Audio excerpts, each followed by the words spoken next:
I am Captain Logan, and this is day 235 of Spawn here.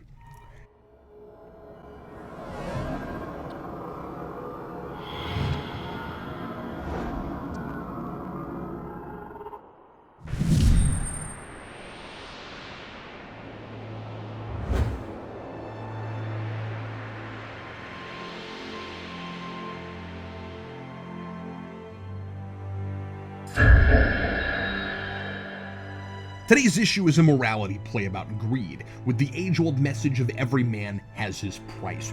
It's a familiar but competently told story about a man who was once Covenant's friend and compatriot, Dusong. Covenant knew him as a brave and loyal soldier during the Crusades. He once saved Covenant's life from a killing blow.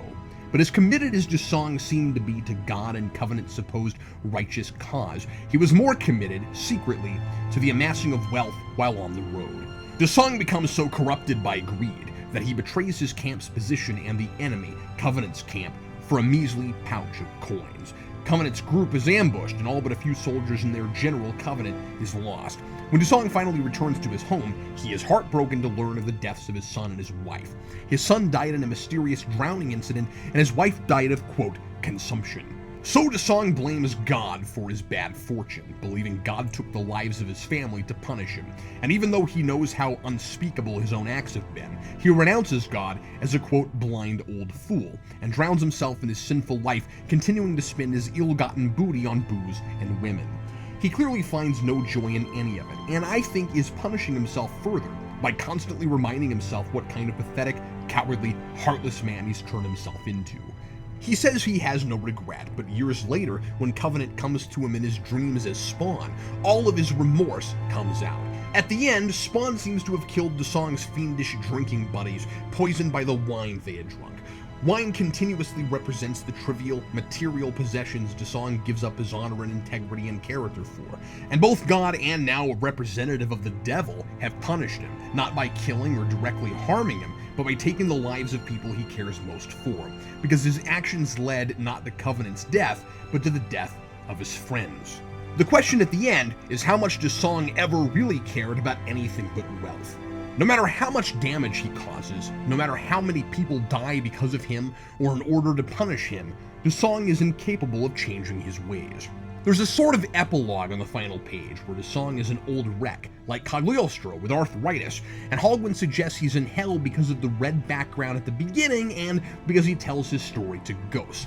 He's trying to sell his story for piddly amounts of coins. The man never changes, but he knows exactly the extent of his crimes, and even though he blames God and Covenant for killing his family and friends, he spells out all the themes of deceit, greed, and betrayal in his own narrative. And that's why I wonder if refusing to be a better man wasn't his own personal brand of punishment.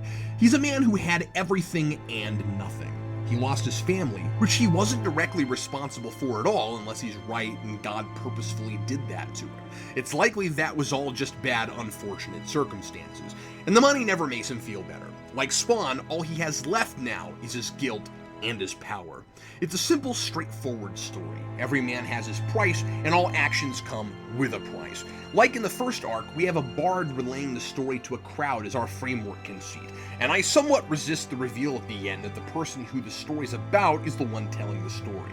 We just did that with Cagliostro, and if that's the formula for this book, Hogwin needs to stop playing up the identity of the bard at the end as a clever reveal.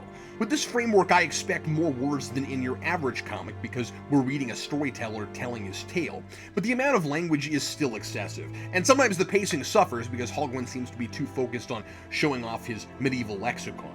On the other hand, I enjoyed a lot of the word choice. The poisonous bile of his wasted life purged forth in a churning black miasma.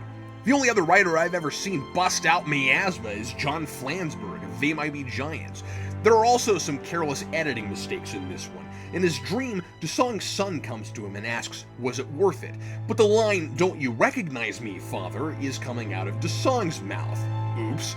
Also, the phrase mon ami is repeated throughout the issue, but it's spelled incorrectly as mom ami up until the final page. I found this to be yet another vivid reminder of how badly I need a change in my life, but unlike Desong, I still have everything to lose. And while he refused to change his self-absorbed ways, I feel like Spawn here has already changed me, and now that I'm back on track for home, changed me for the better. But it's a person's actions that truly define him, and I only hope I'm right and really will make it home by day 365, so that I can prove it. Signed, Captain Logan.